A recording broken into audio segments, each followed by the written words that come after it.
Benvinguts a la col·lecció de vertebrats del Museu de Ciències Naturals de Barcelona. Si voleu saber com funciona la col·lecció de vertebrats, acompanyeu-nos en aquest viatge.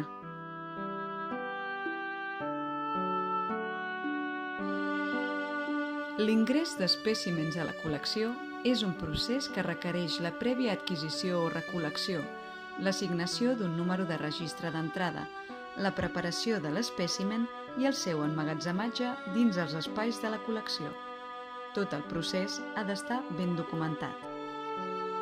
L'ampliació de la col·lecció de vertebrats es produeix de forma passiva, és a dir, a partir de recol·leccions o a partir d'adquisicions, que poden ser per donació, intercanvis amb altres entitats, compra, dipòsit o préstecs. La col·lecció és patrimoni natural conservat al Museu de Ciències Naturals de Barcelona i els llibres de registre de paper o digitals són l'inventari del patrimoni del museu. Després de passar quarantena, durant la preparació de l'espècimen, es decideix quin tipus d'element es vol preparar segons les condicions d'integritat en què es trobi i segons les necessitats de la col·lecció.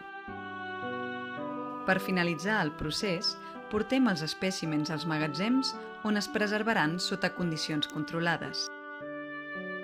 La documentació de tot el procés és determinant, ja que assegura una preservació correcta de la informació associada a l'espècimen, tant del seu origen com del seu maneig, ús i història de conservació dins del propi Museu de Ciències Naturals. Moltes gràcies i fins aviat!